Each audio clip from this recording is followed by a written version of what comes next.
After the department dinner, Helen from HR dropped a payment request in the group chat. I wasn't feeling well, so I skipped the department dinner last night. The moment I got to the office this morning, I saw the message from Helen in the group chat. Last night's dinner came out to $850. Please send me $45 each. Helen was in charge of HR for our department, and rumor had it her husband was a company shareholder. Naturally, no one dared to cross her.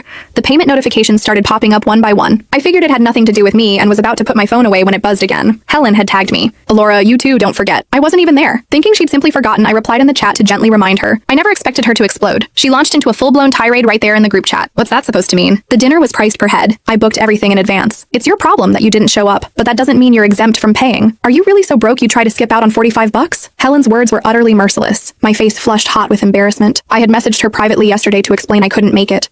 She told me it was no problem, that the restaurant charged by the dish, not per person. What changed overnight? A colleague sitting next to me leaned over and whispered, Laura, you're new to this department. You really don't want to get on Helen's bad side, but this wasn't my fault.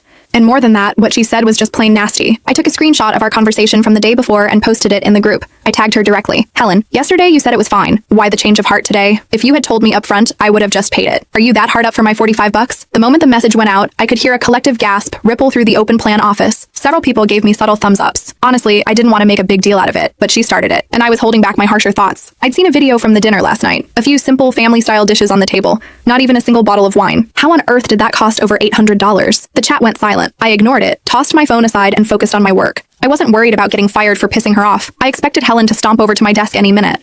But it wasn't until the lunch break that she finally appeared, stilettos clicking, designer bag swinging, her face a mask of fury. Who do you think you are? She hissed. When did I ever say you didn't have to pay? Who knows if that screenshot is photoshopped? And even if I did say it, it was only because I felt sorry for the new girl. Now the entire department has paid except for you. What makes you so special? You think you're better than everyone else? Looking at her perfectly made-up face and designer outfit, I realized something. No wonder it was so quiet this morning. She hadn't even been in the office yet. Her outburst startled everyone from their lunch break. They saw who it was and immediately went back to staring at their screens, fuming but silent. A few shot me resentful glances. Seeing that I wasn't responding, Helen assumed I was scared. She planted her hands on her hips, looming over me. Pay me the dinner fee right now, and then you will apologize to me in front of the entire department. Otherwise, I'll make sure your life in this office is a living hell. It was a blatant threat. A fresh-faced rookie might have buckled immediately. But I wasn't a rookie. I'd been with this company for 10 years. Most of my old colleagues had either been laid off or transferred. As a long-term employee with a permanent contract and a documented workplace injury on my record, I was practically untouchable. The company couldn't fire me without a massive headache. I wasn't scared at all. In fact, the thought of what was coming thrilled me. Fine, I'll pay, I said. A smirk spread across Helen's face. That's more like it? I cut her off. On one condition. You have to admit, right here and now, that you can't survive without my $45.